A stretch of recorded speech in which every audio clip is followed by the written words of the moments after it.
Skateboards. I always use them to get around, from travelling to work or just having fun on them. This nickel penny board I normally use on the wet days, and I use an electric board on the drier days. My electric board was good, but it just wasn't cutting it for me. It wasn't fast enough. I needed more speed.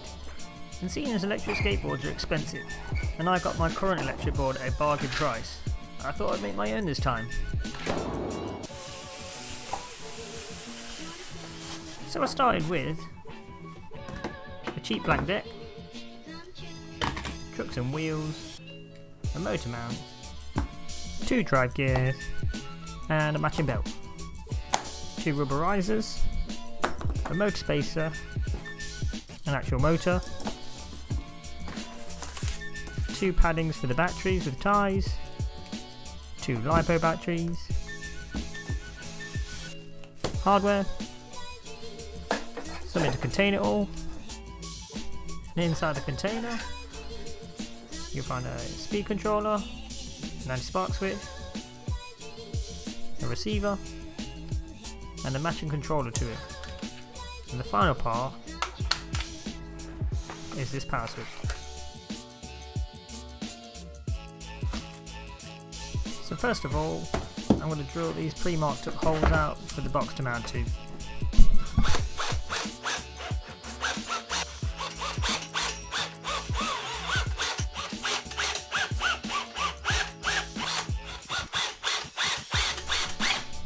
Next job, taper these holes so the bolts sit flush to the deck.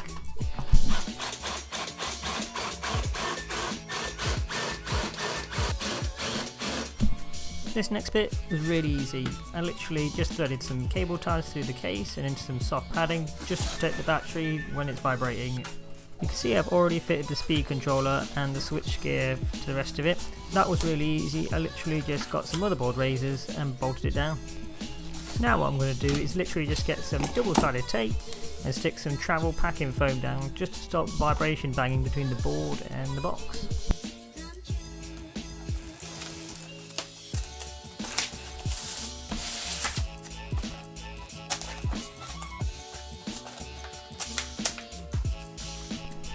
Now I'm going to use some car body trim tape just to stick down the receiver unit just to stop it falling off. Now before I strip this down, I just wanted to feed these wires under this padding to just hide these receiver lines so it looks a bit neater inside the box.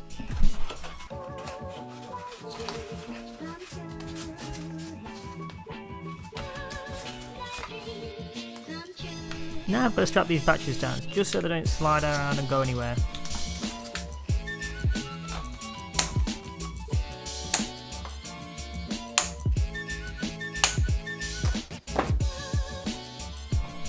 Now I'm a pretty lazy guy, and although for this project I've used no proper measurements or anything, it's all been guesstimating and random drilling of holes. I think it's about time we put some wheels on it now.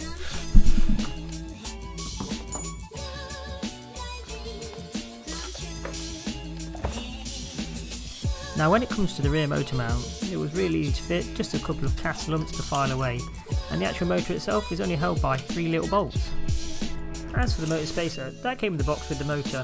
I just had to trim the edges off so it fitted between the deck and the actual motor mount. A lot of people use thread lock on all of this.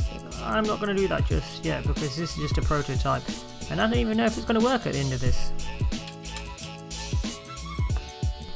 Now on these types of motors, it doesn't really matter what order you put these 3 wires in. All it will really affect is what direction the motor is turning in, which can be mapped out in the ESC anyway. I'll electrical tape these bullet connectors for now, but at a later date I'm going to probably look towards heat shrinking it. So this is the moment of truth. Will it take power? Will it power up? Let's check it out.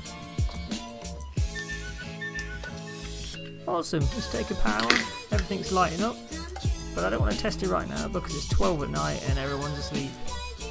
So I might take it for a sneaky test in the dark.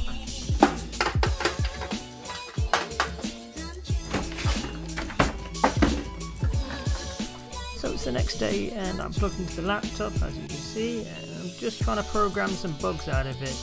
I did take it out in the pitch black last night and I crashed it. But as you can see I've got it running again and everything seems to be okay right now. As for the accident last night, What happened was I was on the board, it went so fast it threw me off.